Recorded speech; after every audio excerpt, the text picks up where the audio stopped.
안녕하세요. 용산에 살고 있는 30대 후반 여자입니다. 제가 30년 넘게 살면서 나름 많은 경험을 했다고 자부했는데 최근 역대급으로 힘든 일을 겪었어요.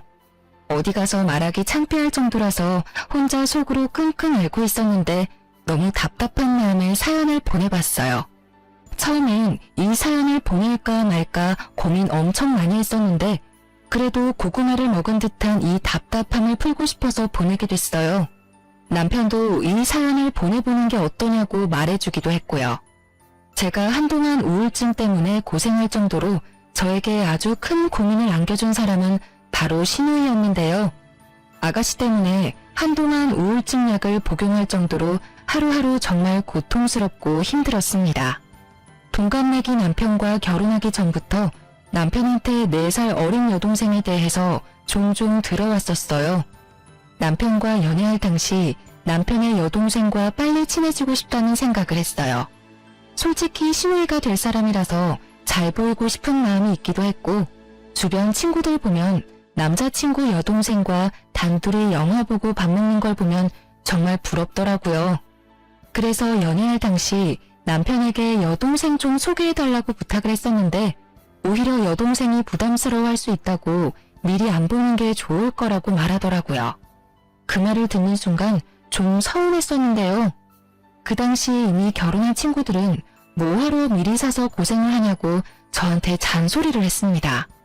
신우이가 시어머니보다 더 심한 시집살이를 시킨다고 하더라고요. 그래서 미리 만나면 그만큼 미리 시집살이를 당하는 거라면서 절대 먼저 만나지 말라고 경고했어요. 친구들 말대로 미리 만나지 않는 게 정말 다행이었더라고요. 아무튼 남편은 여동생을 끔찍이 아껴왔었어요. 남편과 시부모님 말로는 아가씨가 어릴 적부터 많이 아팠었다고 해요. 몸이 워낙 약한 상태로 태어났기 때문에 온갖 잔병은 다 앓고 지냈다고 하네요. 어떤 병 때문인지는 잘 기억이 안 나지만 몇 번 수술까지 받았을 정도라고 해요. 지금은 감기도 잘 안 걸릴 정도로 건강해요. 그런데 그런 아가씨는 예전에 심하게 몸이 약했고 아팠었던 걸 미끼 삼아서 가족들한테 엄청 많은 걸 요구하고 징징거리는 일이 많았었는데요. 성인이 되고 나서도 남편한테 매달 용돈을 받아 쓰는 것은 물론이고 게다가 틈만 나면 시부모님께 이거 사달라 저거 사달라 하는 일이 셀 수 없이 많더라고요. 마음 약한 남편과 시부모님은 매번 그런 요구를 들어주셨고요. 그리고 남편과 제가 결혼식을 올리고 신혼여행을 가려고 했을 때 그 신혼여행까지 따라간다고 울고 불고 난리가 아니었어요. 아무래도 동생이지만 다 큰 성인이 울면서까지 따라가겠다고 떼쓰는 모습에 5만 가지 정이 다 떨어지더라고요. 다행히 시부모님께서 신우이한테 온갖 막말을 해가면서 가지 못하게 막아준 덕분에 우리 둘이 재미있게 신혼여행을 다녀올 수 있었어요. 이렇게 철없이 행동하는 아가씨가 그래도 이쁜지 남편은 항상 신우이 이야기만 하면 웃음꽃이 활짝 폈습니다. 결혼하기 전엔 그런 남편을 전부 이해하지 못했었지만 입장을 바꿔 생각하면 만약 내 남동생이 신우이처럼 아팠었더라면 저도 그랬을 것 같다 라는 생각을 잠시 해봤어요. 그래서 이해하지 않아도 남편의 마음을 인정하기로 했죠. 근데 그런 남편과 제가 결혼하고 난 뒤 도저히 이해가 안 가고 감당하기 어려운 행동을 하는 신우이 때문에 미칠 것 같았어요. 저와 남편이 결혼한 지 얼마 안 됐을 때 있었던 일 하나 말씀드리자면 신우이의 자격지심과 관련된 일이 있었어요. 신우이는 어릴 때 워낙 자주 아파서 중학교 중간까지만 다니다가 자퇴했는데요. 자퇴한 이후에 1년 정도 쉬다가 검정고시를 봤다고 하더라고요. 중학교, 고등학교 과정 모두 합격한 뒤 대학교 진학을 포기했다고 들었어요. 아무래도 공부 쪽에 소질이 너무 없어 차라리 바로 돈을 버는 게 좋겠다 싶었다네요. 그런 아가씨는 의외로 학력과 돈에 대한 자격지심이 상당히 심한 편이더라고요. 저에 대해서 하나부터 10까지 집요하게 물어보는 일이 많았는데요. 대학교부터 직업, 연봉, 직책 등등 굳이 말하고 싶지 않은 콤플렉스까지 알려고 하는 그런 아가씨가 부담스러울 때가 정말 많았어요. 언니는 어느 회사 다녀요? 전 검정고시에다가 대학교도 안 나왔는데 회사에서 무려 300만 원 정도 월급 줘요. 대박이죠? 일반 중소기업에 다니면서 이렇게 받기 힘든 거 아시죠? 아, 그러시구나. 아가씨 능력 엄청 좋으신가 봐요. 언니는 회사에서 얼마나 받아요? 대학은 어디 나왔어요? 나름 서울에서 유명한 대학교 졸업했고 지금은 회사에서 팀장 맡고 있는데 적게 받고 있지 않아요. 연봉이 얼마나 되는지 정확히 말씀드리기 어렵고요. 저보다 많이 받는다는 소리예요? 그렇죠. 아무래도 제가 팀장 직급 맡고 있으니 일반 사원에 비하면 연봉이 높은 편이죠. 아가씨보다 두세 배 이상은 벌고 있어요. 도대체 무슨 일을 하길래 그렇게 벌어요? 서울에 있는 대학교 나왔다고 해도 요처럼 들어보는 대학들도 많다던데. 전 이름만 들어도 누구나 알 법한 대학교와 대기업에 다니고 있는데요. 정확히 어느 대학교를 졸업했고 어느 기업에 다니고 있는지 자세히 말할 수는 없지만 아가씨한테 대학교부터 다니는 회사, 연봉 등등 전부 말해주니 얼굴이 새빨갛게 변하더라고요. 이상한 게 제가 조금이라도 본인보다 잘난 게 있으면 그걸 그렇게 질투하더라고요. 그리고 저희 시댁은 하루 벌어서 하루 살아갈 정도로 여유가 있는 집안은 아니었어요. 예전에 아가씨가 아팠을 때 모아둔 돈을 전부 병원비로 다 쓰게 돼서 예전에 비해 여유가 없다고 하더라고요. 근데 그런 시댁과 다르게 저희 친정집은 여유가 있는 편이에요. 아버지가 운이 좋게 사업이 잘 되던 편이라 그 덕분에 전 부족하지 않게 살았었는데요.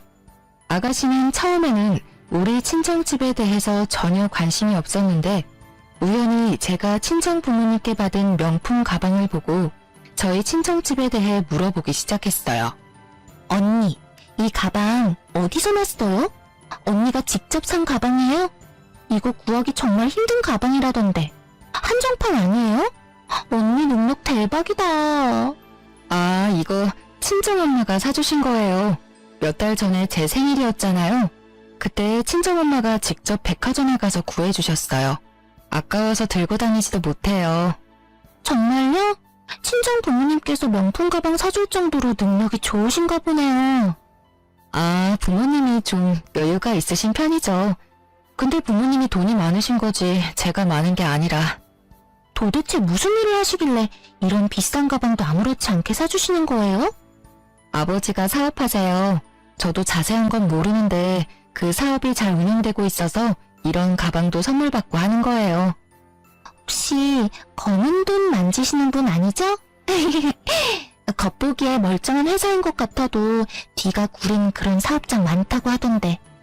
갑자기 비아냥거리는 말투로 저희 친정아버지 일에 대해 함부로 말하더라고요. 다른 건 몰라도 부모님에 대해 함부로 말하는 건 너무하잖아요. 저도 모르게 화를 내버렸습니다.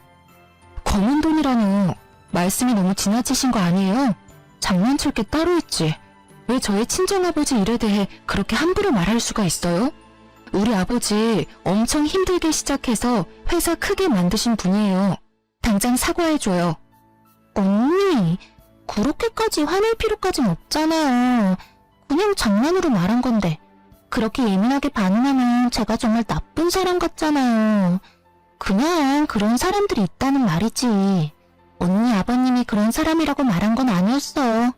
그리고 솔직히 말해서 언니가 뭐라고 이런 가방 선물 받고 들고 다니나 싶었어요. 부모 하나 잘 만나서 엄청 호사 누리고 사네. 이런 생각한 건 맞아요. 말이면 다예요. 제가 부모님 덕분에 남들보다 조금 더 편하게 산 건 맞지만 좋은 대학교 나오고 좋은 직업까지 얻게 된 건 다 제 노력이에요. 고작 이 가방 하나로 저를 너무 편하게만 살아온 사람 취급하지 마세요. 언니 능력에 비해서 정말 편하게 살고 있는 건 잊지 마세요. 솔직히 저도 어릴 때 아프지만 않았어도 언니보다 더 멋지게 살 수 있었을 텐데. 만약 내가 언니랑 똑같은 조건에서 시작하고 살았더라면 제가 더 괜찮았겠죠. 그거 다 핑계예요. 아가씨처럼 어릴 때 아팠던 사람들도 지금 멋지게 살고 있는 사람들 많아요. 그리고 아가씨도 대학 충분히 갈 수 있었고 노력만 했었더라도 남들처럼 떵떵거리면서 살 수 있었을 거예요. 근데 본인도 공부 쪽에 영 소질이 없으니까 대학 안 가고 바로 일 시작한 거 아니에요? 그러면서 대학 나온 사람들 항상 무시하고 본인보다 돈 조금이라도 버는 사람들 안 있고하고 가끔 보면 아가씨 자격지심 너무 심해요. 오히려 인생 편하게 사려는 건 아가씨 아니에요. 와, 언니 말하는 거 진짜 밥맛이네요. 언니가 절 그렇게 생각하고 있는 줄은 몰랐네요. 저야말로 아가씨가 절 그렇게 생각하고 있는 줄은 몰랐어요. 지금 아가씨랑 대화할 가치가 없다고 봐요. 본인이 대학 안 가고 여유로운 집안에 태어나지 않은 거에 대해서 합리화하면서 남들 깎아내리는 게 정말 취미인 사람이라 느낄 정도로 질투가 심하고 남을 본인보다 낮추는 게 심했어요. 이날 사건 이후로 이상하게 아가씨의 씀씀이가 엄청 커진 게 눈에 확 들어오기 시작했어요.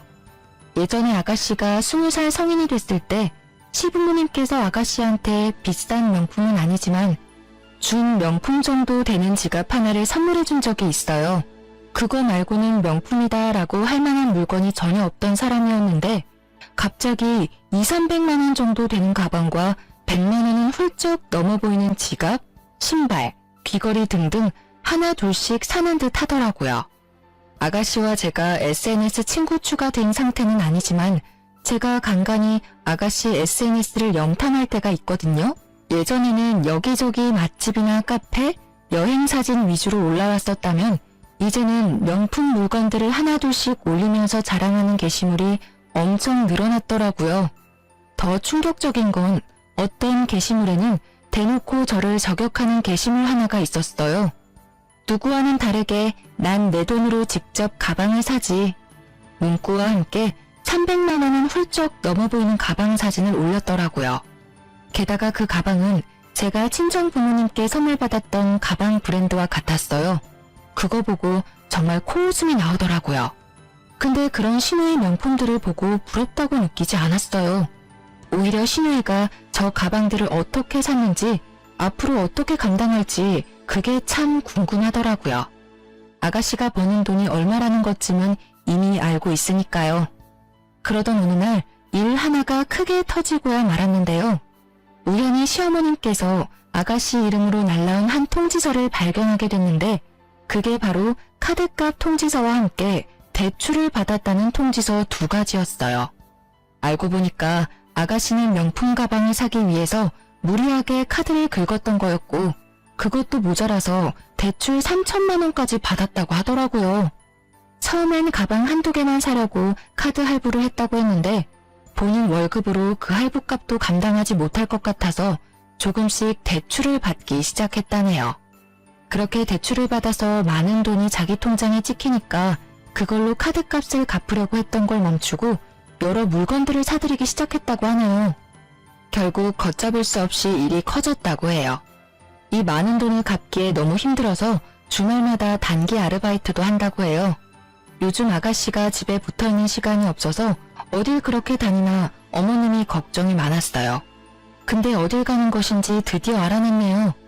이 사실을 온 가족이 전부 다 알게 됐고 처음엔 아가씨가 저 만나는 걸 좀 피했어요. 아무래도 이 사실을 알기 전에 아가씨가 명품 가방을 들고 저한테 엄청 자랑을 했거든요. 본인은 나와 다르게 이 비싼 가방 정도 가뿐하게 살 수 있다는 식으로 저한테 항상 어필을 해왔었는데 이제 내가 정체를 모두 알게 되었으니 당연히 저 보는 게 창피하고 힘들었겠죠. 이 사건 이후로 아가씨는 본인이 샀던 명품 물건들을 전부 팔아서 대출금 일부를 상환하고 한동안 남은 대출금 갚는데 시간을 다 보냈어요. 남편은 그런 아가씨가 안쓰러웠는지 조금 도와줄까 생각도 하는 것 같았어요. 근데 제가 그런 아가씨 도와주는 순간 용돈 끊길 준비나 하라고 말했더니 도와주지 않더라고요. 시부모님도 당연히 그런 시누이를 도와주지 않으셨고요. 그 이후에 좀 잠잠한 듯 했지만 아가씨의 진상 행보는 끝이 나지 않았어요. 또 어떤 일이 있었냐면 제가 남편과 해외여행을 가기 위해서 준비했을 때였는데요. 제가 남편과 결혼하고 난 뒤 제대로 된 여행을 간 적이 없었어요. 그래서 남편과 해외여행을 가보기 위해 준비하게 됐었는데요. 근데 아가씨는 우리가 여행을 간다는 것 자체가 마음에 들지 않았나 봐요. 갈 거면 나랑 엄마 아빠도 데리고 가지. 왜 둘만 쏙 갈 수가 있어?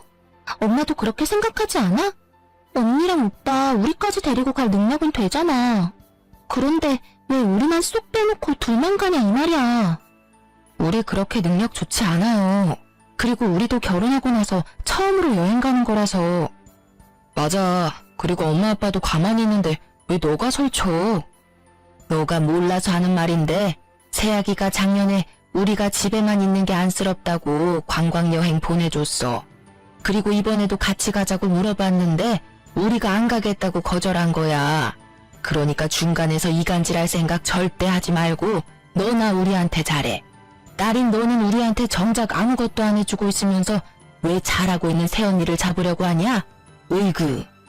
왜 자꾸 나한테만 뭐라고 해. 내 생각이 틀린 건 아니잖아. 나도 해외여행 가보고 싶었는데. 해외여행 가고 싶으면 가고 싶다고 말해. 괜히 잘하고 있는 사람 트집 잡지 말고.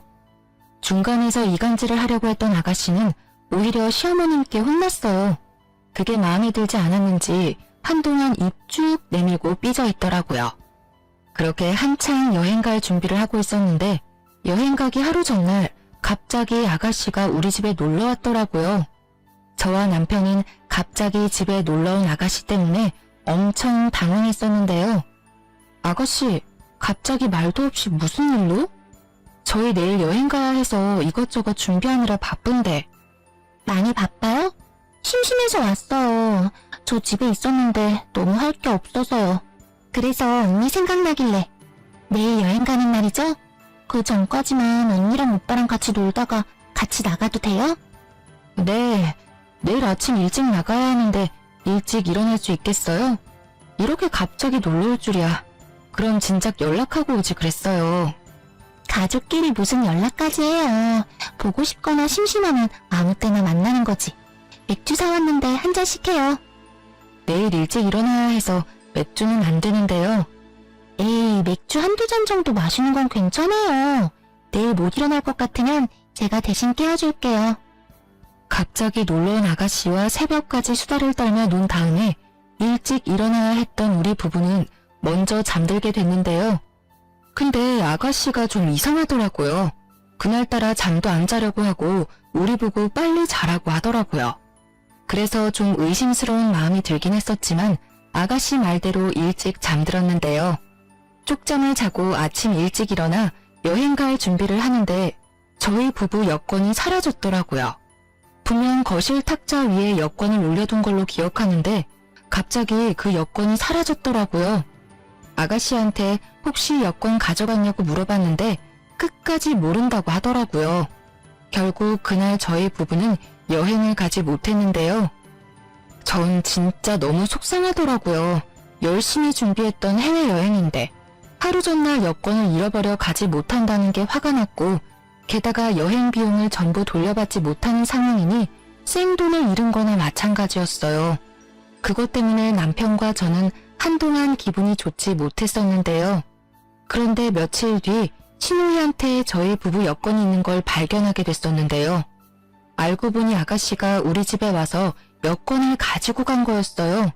그 여권을 본인 방 서랍에 숨겼더라고요.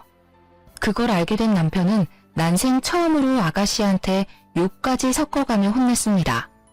이게 무슨 짓이야? 너 우리 여권 훔치려고 일부러 온 거였지? 너 하나 때문에 돈이랑 시간 전부 날렸어. 너 새언니는 며칠 동안 본인이 여권 하나 잘 못 챙겨서 여행 못 간 거라고 울기까지 한 사람이야. 근데 어떻게 너가... 남편이 큰 소리를 내기 시작하자 방에 계시던 어머님까지 나와서 무슨 일이냐고 물어보셨는데요. 옆에 있던 제가 상황 설명을 모두 했습니다. 그 사실을 듣게 된 어머님께선 아가씨의 등짝을 때리며 화내셨는데요. 야, 할 짓이 없어서 다음날 여행 가는 사람들 여권을 훔쳐가? 그게 사람이 할 짓이야? 아이고, 정말 미친 짓을 했네. 미친 짓을 했어. 초등학생도 안 할 짓을 왜 너가 했냐고. 짜증나잖아. 맨날 새언니는 좋은 옷, 좋은 집, 좋은 회사 다 누리고 살고 있는데 해외여행까지 간다고 하니까 짜증난다고. 나도 해외여행 가고 싶은데 나한테는 같이 가자고 물어보지도 않고 치사하게. 너가 한두 살 먹은 애도 아니고 뭐 그런 걸로 질투가 나서 그런 몰상식한 짓을 해. 너 당장 언니랑 오빠한테 사과해. 당장. 싫어. 내가 사과를 왜 해야 하는데? 고작 여권 하나 숨긴 걸로 이렇게 여럿이서 나한테 이래도 되는 거야? 여권 훔친 걸로만 문제 삼는 게 아니잖아. 너 하나 때문에 우리가 돈이랑 시간 전부 다 날렸어. 그건 어떻게 책임질 건데? 언니 돈 많잖아. 고작 이 여행 비용 때문에 나한테 이렇게 따진다고? 그냥 다녀왔다고 생각하고 그냥 넘기면 안 돼? 다녀온 셈 치면 되는 거잖아. 고작 이런 일로 왜 날 못 잡아먹어서 안달이냐고. 오히려 뻔뻔하게 나오는 아가씨 태도가 정말 어이가 없고 화가 머리 끝까지 나더군요. 결국 남편은 그런 아가씨와 대화를 나누는 걸 포기하고 그런 아가씨한테 사과하기 전까지 절대 볼 생각하지 말라고 경고했어요. 아가씨도 자존심이 있는지 거의 한 달 동안 연락 한 통 하지 않았었는데요. 근데 본인도 본인이 잘못한 걸 충분히 알고 있기 때문에 어머님 성화에 못 이겨 우리한테 사과를 하더라고요. 아가씨 때문에 손해본 여행 경비 모두 아가씨가 전부 갚기로 했는데요. 처음에는 안 받을 생각도 잠시 했었는데 오히려 시어머님과 남편이 꼭 받으라고 하더라고요. 그래서 아가씨한테 돌려받은 돈으로 국내 여행이라도 다녀오기로 했죠. 조용하다 싶으면 이런 식으로 사고를 치는 아가씨 때문에 항상 마음이 조마조마하고 받아주기가 점점 힘들었어요. 사실 아가씨는 남편에 대한 애정이 남달라요. 남편도 그런 아가씨를 굉장히 아끼는 편이고요. 워낙 몸이 약했던 아가씨라서 가족들이 유독 애정을 많이 쏟은 편인데요. 아가씨는 가족들 안에서도 남편 말은 잘 듣는 편이고 애교도 많이 부리기도 하더라고요. 워낙 남편을 좋아하고 잘 따르는 편이라서 제가 남편과 결혼한다고 했었을 때 아가씨가 반대를 엄청 심하게 했어요. 내가 남편을 뺏는 사람이라도 된 것 마냥 결혼 초반에는 절 엄청 싫어하더라고요. 지금처럼 말을 섞지도 않았었고 거의 투명인간 취급을 할 정도였어요. 명절이나 어버이날 등등 가족들끼리 모이면 아예 방 밖으로 나오지 않았을 정도라니까요. 시간이 지나면서 자연스럽게 말도 섞고 그렇게 됐지만 여전히 저를 향한 질투가 없어지진 않았었어요. 그런 신우이가 언제 한 번은 절 죽일 뻔한 사건 하나가 있었는데요. 저와 남편은 아이를 그렇게 좋아하지 않아 아이를 가질 계획이 전혀 없는 딩크족이었어요. 시부모님도 그걸 알고 계셨고 아이 가지라고 강요할 생각 전혀 없다고 하셨고요. 근데 나이를 먹다 보니까 아이가 점점 이뻐지기 시작했고 친구들이 아이를 가진 모습을 보니 저도 낳고 싶다는 생각이 들었어요. 남편도 티를 안 냈을 뿐이지 속으로 아이를 갖고 싶어하는 눈치였고요. 그렇게 저와 남편은 오랜 기간 이야기를 나눈 끝에 아이를 갖기로 했어요. 결혼한 지 약 4년 정도 됐을 무렵에 아이를 갖게 됐었고 시부모님이 굉장히 좋아하셨어요. 사실 하루라도 빨리 손주보고 싶었는데 우리가 워낙 아이 가질 생각이 없다고 단호하게 말해서 속상했다고 하더라고요. 그런 저희가 마음을 바꿔준 게 너무 고맙다고 매일매일 콧노래를 부를 정도였는데요. 근데 시부모님과 다르게 아가씨 반응은 굉장히 좋지 못했었는데요. 오히려 저희한테 화를 버럭버럭 내더라고요. 원래 둘이 아이 안 갖기로 약속했다며. 근데 갑자기 왜 애를 갖고 지랄이야? 너 방금 뭐라고 했어? 지랄? 너 말 그딴 식으로밖에 못해? 부부가 아이 갖는 게 왜 지랄인데? 살다 보면 생각이 바뀔 수도 있는 거고 부부가 아이를 갖는 건 어쩌면 당연한 일이지. 왜 너가 화를 내는 건데? 오빠 결혼하고 나서 모든 관심이 다 언니한테 갔잖아. 이제 아이까지 가지면 나는 안중에도 없을 거잖아. 아이 가지려면 별의별 행동을 다 했을 텐데 더러워. 더럽다고요. 신우이는 손가락으로 날 가리키며 더럽다는 말까지 하더라고요. 임신을 하기 위한 행위까지 말하면서 더럽다고 말하는 신우이가 더 비정상이라고 생각했어요. 부부가 아이를 가지는 건 당연한 건데 그게 더럽다고 말하는 신우이. 다들 어떻게 생각하시나요? 전 아직도 그런 신우이의 행동이 이해가 가질 않아요. 이 일 이후로 아가씨의 행동이 점점 이상해지기 시작했었는데요. 임산부가 절대 먹으면 안 되는 회부터 율무차 등등 음식들을 저한테 가져다 주기 시작하더라고요. 아무리 임신을 한 적이 없는 사람들도 알 법한 위험한 음식들을 저한테 가져다 주니까 전 화가 나더라고요. 언니, 이거 강화인데 싱싱해요. 맛집에서 가져온 회인데 먹어봐요. 아가씨, 지금 장난해요? 임산부가 회 먹으면 안 되는 거 몰라요? 엊그제는 저한테 율무차, 육회 이런 거 먹으라고 주더니 이젠 회까지 주네요? 이런 거 임산부가 먹으면 안 되는 음식인 거 모르고 가져온 거예요? 아니면 알면서도 일부러 가져온 거예요? 아니, 뭘 그렇게까지 화를 내요. 원래 언니가 회 좋아했으니까 비싼 돈 주고 사온 건데. 임신하기 전에는 내가 회 사달라고 해도 절대 안 사주더니 왜 이제 와서 회를 사주냐 이 말이에요. 우리가 아이 갖는 거 그렇게 싫어하더니만 이제 이 아이 못 태어나게 하려는 거예요? 언니, 말 정말 섭하게 하네요. 내가 임신을 해봤어야 먹으면 안 되는 음식 이런 걸 알죠. 언니 생각해서 비싼 돈 주고 사왔더니만. 분명 알고 있는 사람이었어요. 근데 끝까지 몰랐었다며 오리발을 내밀더군요. 이 사실을 남편한테 알리고 싶었지만 괜히 남매 사이 이간질하는 것만 같아서 일단 말하지 않고 있었는데요. 한동안 아가씨와 대면대면하면서 지내고 있었는데 계속 이렇게 지내면 안 될 것 같았는지 아가씨가 먼저 사과하면서 다가오더라고요. 언니, 미안해요. 제가 정말 몰라서 했던 행동이었어요. 알면 절대 그런 음식들 안 좋겠죠. 아니에요. 제가 예민했어요. 임신하고 나니까 감정 기복이 심해지고 엄청 예민해지더라고요. 언니, 제가 언니한테 사과하는 의미로 한약 하나 해주고 싶은데 괜찮아요? 한약이요? 한약 한 번 지을 때마다 돈 꽤 많이 나갈 텐데요. 괜찮겠어요? 곧 조카도 생기는 마당에 고모 노릇 좀 해보려고요. 언니만 괜찮으면 한약 지어줄게요. 임산부한테 좋은 한약 지어준다고 하길래 언제같이 한의원에 가려나 기다리고 있었는데 갑자기 아가씨 혼자 한의원에 다녀왔다고 하더라고요. 본인 다이어트 한약 타온 김에 제 한약까지 타왔다고 하는데요. 아무리 날 위에 맞춰준 한약이라고는 하지만 제가 직접 가서 맞춘 한약이 아니라서 먹기가 좀 그렇더라고요. 그래서 일단 아가씨한테 잘 먹겠다고 말한 뒤 하나도 먹지 않았어요. 아가씨가 타온 한약을 한동안 먹지 않고 있다가 버리기 너무 아까워서 이 한약 안에 있는 재료들이 뭐가 있나 알아본 다음에 먹기로 했어요. 그래서 아가씨 몰래 이 한약을 만든 한의원에 찾아가서 이 안에 들어간 약재에 대해 알아보게 됐었는데요. 알고 보니까 이 한약은 임산부를 위한 한약이 아니라 유산이 될 수 있을 정도로 임산부에게 좋지 않은 한약이었어요. 이 사실을 알게 된 저는 심장이 갑자기 마구 뛰기 시작하더라고요. 제가 이걸 하나라도 먹은 순간 내 뱃속에 있는 우리 아기가 죽을 뻔할 수 있었다는 게 무서웠어요. 그래서 전 집에 가서 엄청 울었습니다. 제가 뭘 그렇게 잘못했길래 이런 한약까지 타면서 우리 아이를 죽이려고 했던 걸까 수많은 생각이 들더라고요. 퇴근하고 집에 돌아온 남편은 왜 그러냐고 물어보더라고요.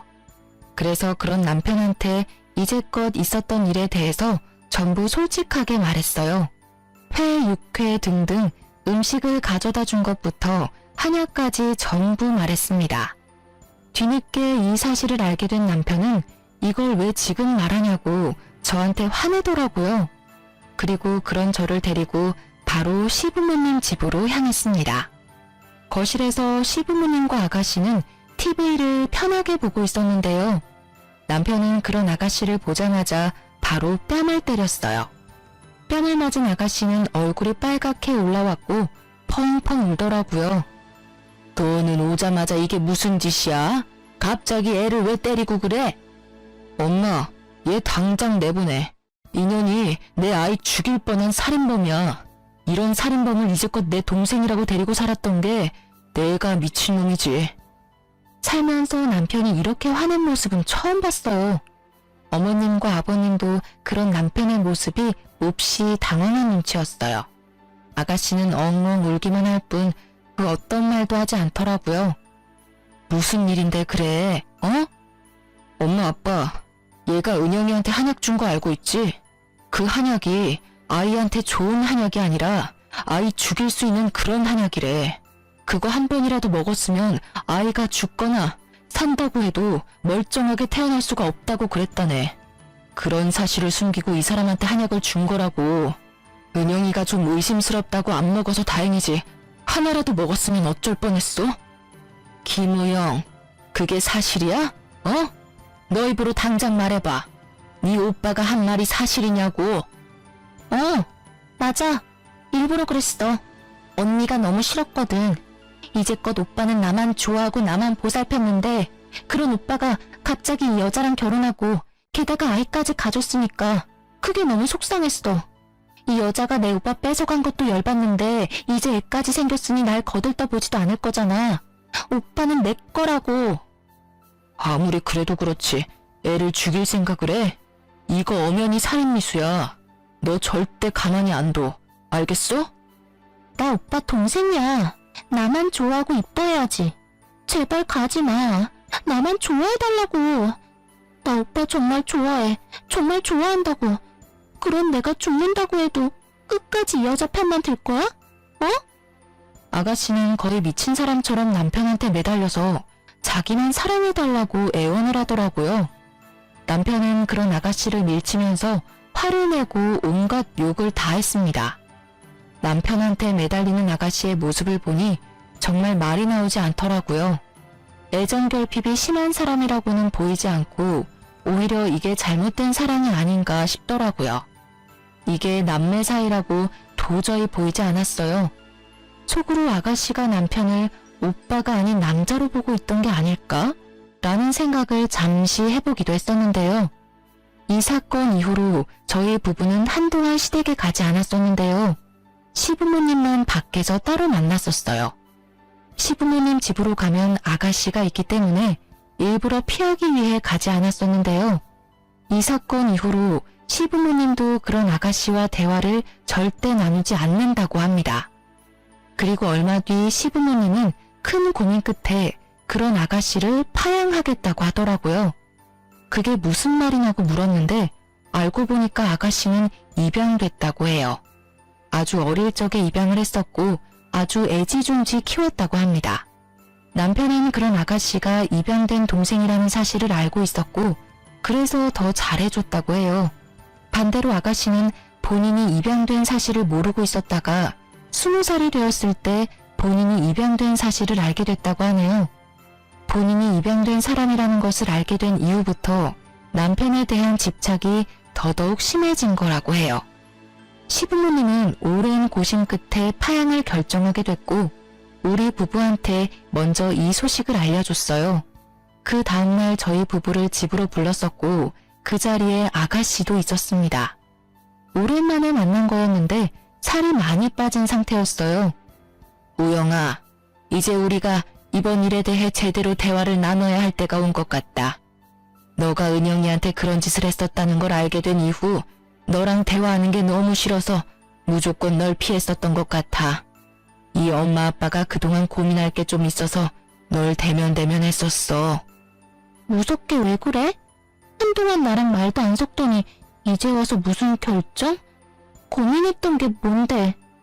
널 파양하기로 결정했어.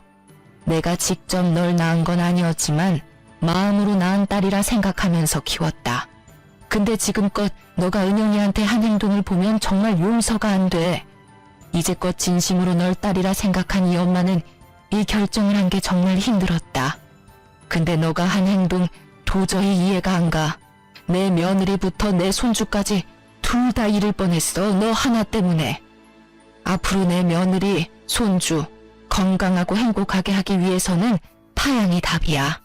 이 엄마도 너가 용서가 안 돼. 앞으로 우리 가족이 아니라 너 혼자서 살아가야 해.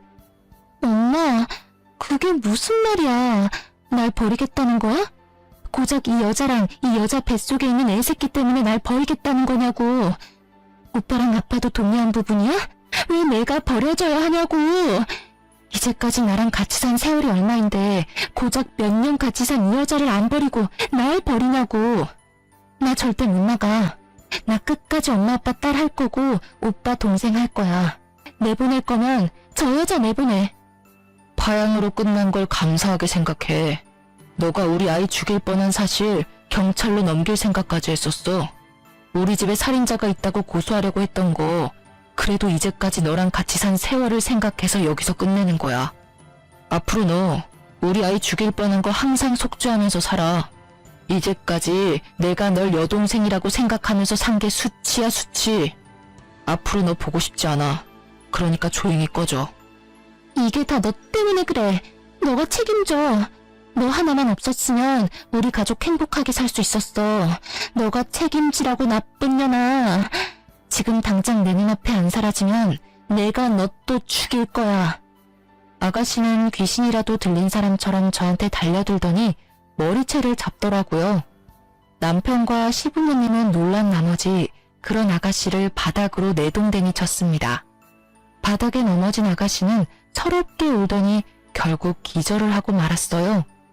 이날 이후 파양이 성립되었고 그렇게 신우이는 우리 가족 구성원에서 나가게 됐는데요. 시부모님은 그런 아가씨한테 땡전 한 푼도 주지 않고 내쫓았어요. 파양된 이후로 시부모님과 저한테 자주 연락하고 몇 번 찾아오기도 했어요. 집에 찾아오거나 전화가 오면 절대 받지 않았어요. 언제 한 번은 아가씨가 나올 때까지 저희 집 앞에 있는다고 하길래 딱 한 번 만나줬었는데요. 지금 이게 무슨 짓이에요? 제가 분명 아가씨 만나기 싫다고 했을 텐데. 언니, 제발 저 한 번만 용서해줘요. 저 요즘 너무 무서워요. 맨날 악몽 꾸고 자주 아프고 그래요. 언니가 오빠랑 엄마 아빠한테 잘 말해서 저 다시 가족으로 받아주면 안 되냐고 말해주면 안 돼요? 제가 왜요? 이건 다 아가씨가 만든 일이에요. 애초에 아가씨가 제 아이 죽이려고 하지 않았으면 이렇게 파양되는 일도 없었어요. 그러니까 혼자 다 감당하세요. 앞으로 이렇게 찾아오면 정말 경찰에 신고할 거예요? 언니, 정말 한 번만 도와줘요. 저 정말 무서워서 그래요. 정말 나쁜 의도는 없었어요. 그냥 오빠가 너무 좋았던 상태라 질투에 눈이 멀어서. 아무리 오빠가 좋다고 해도 사람을 죽이려고 하지는 않아요. 저 우리 아이 죽이려고 했던 당신 항상 저주하면서 살게요. 앞으로 이렇게 찾아오는 일 절대 없었으면 좋겠어요. 언니, 저 하루하루 속죄하면서 살고 있어요. 저 반성 엄청 많이 했어요. 저 가족들이 이렇게 소중한 존재인 줄 이제야 깨달았어요. 저 정말 죽고 싶을 때가 많아요. 언니가 저 용서해주면 우리 가족 모두 저 용서해 줄 거예요. 그러니까 언니, 저 용서 좀 해주세요. 염치 없고 뻔뻔한 건 아가씨가 최고네요. 이렇게 매달려도 저 마음 절대 안 바뀝니다. 아직도 아가씨만 생각하면 심장이 엄청 뛰고 화가 나서 미칠 것 같아요. 앞으로 이런 식으로 찾아오거나 연락 계속 할 거면 경찰서에서 만나자는 뜻으로 알고 있을게요. 그만 돌아가세요. 이날 이후로 전 아가씨와 만난 적이 없어요. 그렇게 돈 한 푼 없이 쫓겨난 아가씨는 이제까지 모아둔 돈도 따로 없었기 때문에 결국 고시원에 가서 생활한다고 해요. 밥 먹을 돈도 없어서 자주 굶는 모양이에요. 그리고 최근에 들은 소식 하나가 있는데요. 아가씨가 회사에서 심하게 따돌림을 당한다고 하더라고요. 어머님 아는 친구분의 딸도 아가씨와 같은 회사에서 근무한 적이 있어서 그 사람을 통해서 들은 얘기라고 하는데요. 아가씨가 어릴 적부터 오냐오냐 큰 편이기 때문에 이기적인 성향을 가지고 있거든요. 한마디로 싸가지 없는 성격을 가졌는데요. 질투가 심하고 모든 관심이 본인에게 왔으면 하는 게 심한 편이라서 그런 모난 성격 때문에 결국 왕따를 당했다고 해요. 왕따를 당한 지 꽤 된 모양이더라고요. 예전에 가족들과 같이 살았었을 때도 회사 사람들이 은근히 따돌렸다고는 들었는데 저희와 헤어진 이후부터 제대로 왕따를 당했다고 들었어요. 회사 사람들이 본인 일까지 아가씨한테 시키고 정작 일을 다 하면 본인들이 다 한 것처럼 말한다고 해요. 매일 9시부터 10시까지 혼자 회사에 남아서 야근하는 게 일상이었다네요. 아가씨가 다니는 회사는 원래 야근이 없을 정도로 일이 바쁘지 않다고 하더라고요. 그래서 야근 수당도 받지 못했다네요. 게다가 회식 장소를 잘못 알려준다거나 회사에서 보너스가 나오면 그것까지 탐내는 회사 사람들까지 있었다고 들었어요. 그리고 화장실에서 볼일을 보고 있는데 양동이에 물을 담아서 아가씨가 있는 화장실 칸에 뿌리기까지 한 적이 있다고 하더라고요. 어린애들이나 할 법한 행동들을 어른들이 그대로 하고 있더라고요. 아가씨가 이직 준비를 하고 있던 무렵에 회사에서 그만두라는 통보를 했다고 해요. 아무래도 이러한 일 때문에 회사 일에도 지장이 가게 됐었고 회사에서 먼저 퇴사하라고 말했다고 하네요. 그렇게 몇 년 다닌 회사를 그만두게 됐었고 게다가 퇴직금도 받지 못했다고 들었어요. 회사에서 못된 마음 먹고 안 주는 모양이던데요. 퇴직금도 받지 못한 상태라서 아가씨는 결국 월세 낼 돈도 없어서 고시원에서도 나갔다고 합니다. 동네 친구나 학교 친구도 없어서 잠시 머물 곳도 없었다네요. 그렇게 지낼 곳이 없던 아가씨는 결국 기숙사 제공되는 식당에서 일을 하고 있다고 하네요. 평소에 꾸준히 일을 해본 적이 없던 아가씨가 식당에서 청소부터 설거지까지 다 한다고 하니 속으로 얼마나 고소하고 행복하던지. 우연히 아가씨가 일하고 있는 식당을 슬쩍 지나간 적이 있었는데 그 식당에서도 여러 이모들한테 구박을 받고 있더라고요. 아무래도 집안일을 해본 적이 없으니 식당 일도 잘 못하는 눈치였어요. 그래도 일은 열심히 하는 것 같아요. 이 일이라도 그만두면 어디 갈 곳이 없으니까요. 항상 시부모님께 사랑만 받다가 이젠 구박을 받으며 살아가는 아가씨를 보면서 사람은 착하게 살아야 한다는 걸 알게 됐어요. 가끔 남편과 시부모님께 아가씨에 대해 물어보기도 해요.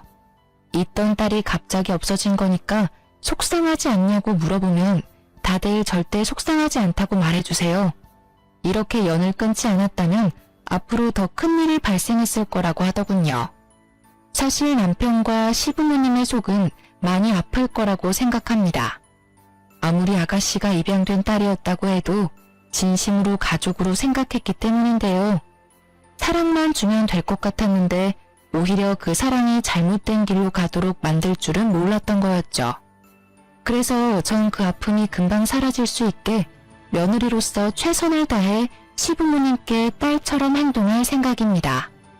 전 이번 일로 많은 교훈을 얻게 됐어요. 질투가 사람의 눈을 이렇게 멀게 만들 수 있다는 걸요. 지금도 여전히 아가씨 생각만 하면 이가 갈리고 화가 미친 듯이 나는데요. 남편과 시부모님만 생각하면 내가 참는 게 좋을 것 같다는 생각을 아예 안 해본 건 아니었어요.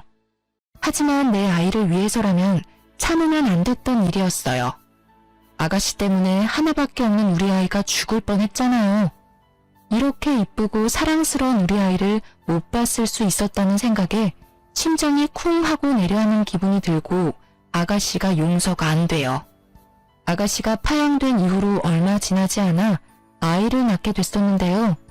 건강하게 태어난 우리 아들을 보면 화난 마음도 싹 사라지더라고요.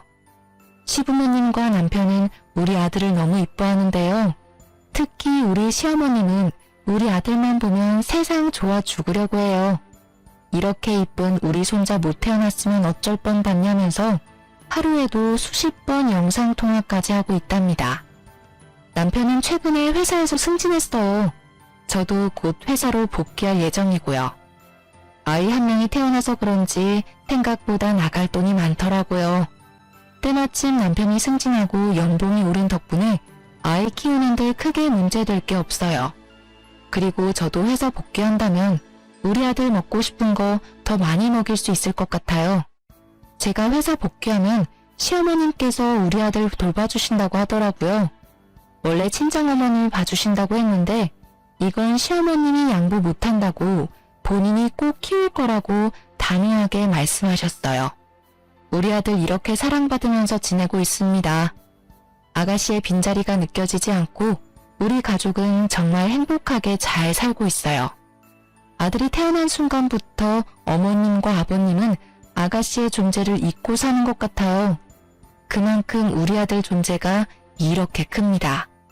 한동안 이기적이고 못된 아가씨 때문에 속이 말이 아니었는데 앞으로 남은 인생 정말 행복하게 잘 살 생각입니다. 지금껏 제 이야기를 들어주셔서 감사해요.